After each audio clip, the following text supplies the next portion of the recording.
I'm not a Democrat. I support the President of the United States, and I advocate. Candace Owens is a Democrat?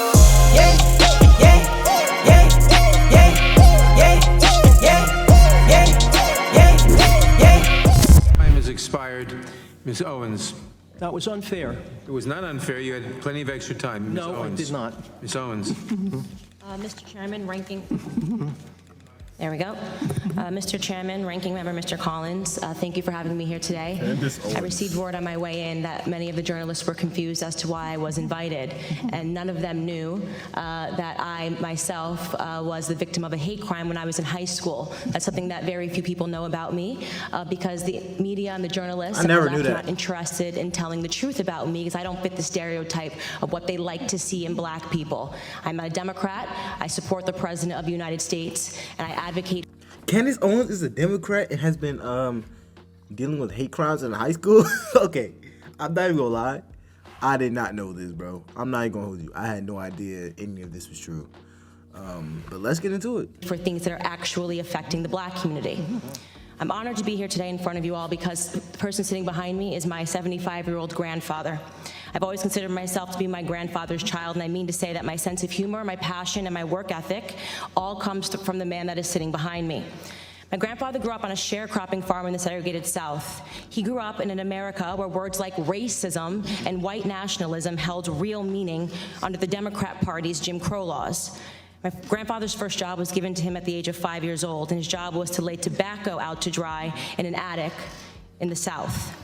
My grandfather has picked cotton, and he has also had experiences with a Democrat terrorist organization of that time, the Ku Klux Klan. They would regularly visit his home, and they would shoot bullets into it. They had an issue with his father, my great-grandfather. During my formative years, I had the privilege of growing up in my grandfather's home. It's going to shock the committee, but not once, not in a single breath of a conversation did my grandfather tell me that I could not do something because of my... This is crazy, bro. And this is why you can never judge a book by its cover. You would think like someone like Candace Owens just grew up with a silver spoon, never wanted nothing, just always got everything they wanted. But whole time, she grew up like, I'm not gonna say she grew up, but her grandfather, man, this dude was going through it. Like, I would be scared to go outside if I was him, man. Like, fool. I wouldn't even go outside, bro. I'm not even gonna hold you, bro. Homeschool me, granddad. Like, I'll be talking about that. Homeschool me, bro. I'm not gonna be going outside and getting torches thrown at me. Like, fool. That is insane. But all jokes aside, bro, like, that is an insane childhood, man. My skin color. Not once did my grandfather hold a gripe against the white man. I was simply never taught to view myself as a victim because of my heritage. I learned about faith in God, family, and hard work. Those were the only lessons of my childhood. There isn't a single adult today that in good conscience would make the argument that America is a more racist or a more white nationalist society than it was when my grandfather was growing up. And yet Of course not. Like, I don't know anyone who would make that claim. You got people throwing stuff through your window as a kid. You working on farms when you are below the age of 10? Fool. Fool. That would never be me. I don't care. That would never be me, fool. That doesn't happen. I don't even think that's legal. Child labor is literally illegal now. So that's just dead. That's just dead, bro.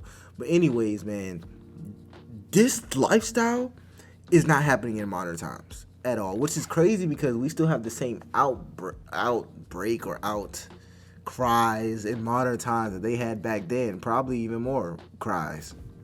We're hearing these terms sent around today because what they want to say is that brown people need to be scared, which seems to be the narrative that we hear every 4 years right ahead of a presidential election.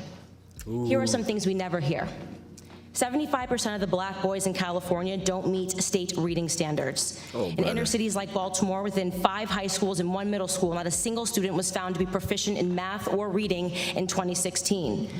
The single motherhood rate in the black community, which was at 23% in the 1960s when my grandfather was coming up, is at a staggering 74% today. I am guessing there will be no committee hearings about that. There are more black babies aborted than born alive in cities like New York, and you have Democrat Governor Andrew Cuomo lighting up buildings to celebrate late-term abortions. Bro, this joint, this joint right here is like like the album introductions, like when you first on the album and you hear like the intro song. I'm assuming this joint like the intro to Candace Owens, cause like I don't know much about this lady, bro, but I will say this: she's spinning right now. You can't even lie, she's spinning right now. It's unfortunate that these reading lows are present within my community. I'm not even gonna hold you. It sucks.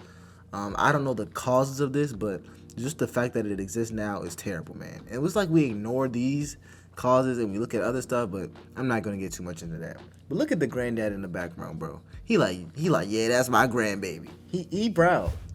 I could go on and on. My point is that white nationalism did not do any of those things that I just brought up. Democrat policies did.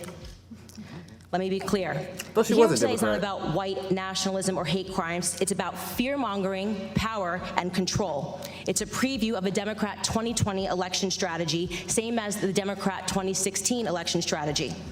They blame Facebook, they blame Google, they blame Twitter. Really, they blame the birth of social media, which has disrupted their monopoly on minds. They called this hearing because they believe that if it wasn't for social media, voices like mine would never exist, that my movement Blexit, which is inspiring Black Americans to leave the Democrat Party, would have never come about, and they certainly believe that Donald Trump would not be in office today. Looking on the next thing to focus on now that the Russian collusion hoax has fallen apart. What they won't tell you about the statistics and the rise of white nationalism is that they've simply changed the data set points by widening the definition of hate crimes and upping the number of reporting agencies that are able to report on them. What I mean to say is that they're manipulating statistics. The goal here is to scare Blacks, Hispanics, gays, and Muslims into helping them censor dissenting opinions, ultimately into helping them regain control of our country's narrative, which they feel that they lost. They feel that President Donald Trump should not have beat Hillary. If they actually were concerned about white nationalism, they would be holding hearings on Antifa, a far-left, violent, white gang who determined one day in Philadelphia in August that I keep hearing that phrase, Antifa. I don't know what that is, bro. And y'all try to explain it in the comments. I really still don't know what it is. I'm not even gonna hold you, man.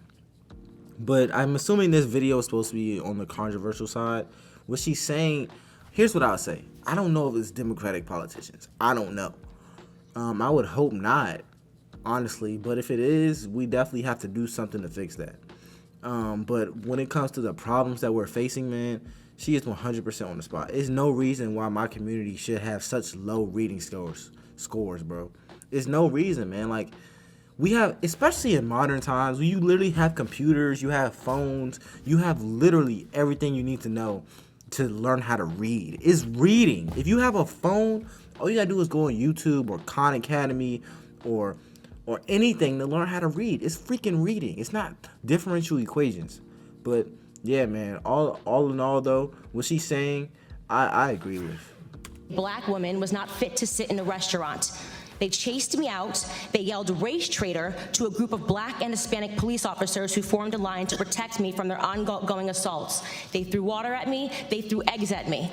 And the leftist media remained silent on it. If they were serious about the rise of hate crimes, they may perhaps be examining themselves and the hate that they have drummed up in this country.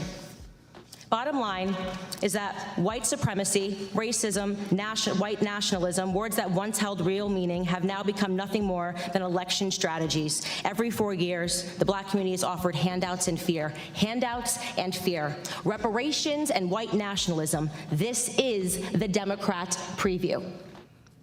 Of course, society is not perfectible. We've heard testimony of that today. There are pockets of evil that exist, and those things are horrible, and they should be condemned. But I believe the legacy and the ancestry of Black Americans is being insulted every single day. I will not pretend to be a victim in this country, and I know that that makes many people on the left uncomfortable. I want to talk about real issues in Black America. I want to talk about real issues in this country and real concerns. The biggest scandal, this is my last sentence, in American politics is that Democrats have been conning minorities into the belief that we are perpetual victims, all but ensuring our failure. Racial division and class warfare are central to the Democrat Party platform. They need Blacks to hate whites, the rich to hate the poor, and soon enough it'll be the tall. Wow, man, that was pretty deep. That was pretty deep. The reason it was deep is because what she was saying was spot on, bro. it would be different, in my opinion, if issues were brought up with the sole purpose to solve them, rather than brought up with the sole purpose of division. And the reason I know issues are perpetuated because of division is because the issues never get solved. They literally just get worse or they take on a different form. For example, racism. Let's talk about racism. When racism was getting better in the United States and it was making strides through the movements such as the Civil Rights Act, or even when affirmative action was starting off, those are strides towards making it better. But as time progresses, these type of things turn into programs such as the modern diversity, equity, and inclusion programs, which give you a higher chance of getting hired somewhere if you're black, or getting into a university, just not what district you grew up in, not your economic stance, but if you're black, because certain programs want to meet specific quotas. And when these type of things start happening, it just causes more division. It causes more division because you're a young black person growing up, and you don't know, like, you know how smart you are, you know how capable you are, and you got into this Ivy League school, or you got into this super high-ranked school. People are mad at you.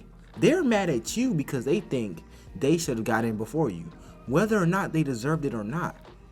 But it just, and then the people who didn't get in, who are also super smart, who just are a different race, they're thinking, well, that black person got in, and not, like, all I'm saying is, man, these issues cause so much division in society, and it's shown every single day. It's just so much division on division on division. But anyways, if you have any more suggestions for me, comment down below. It's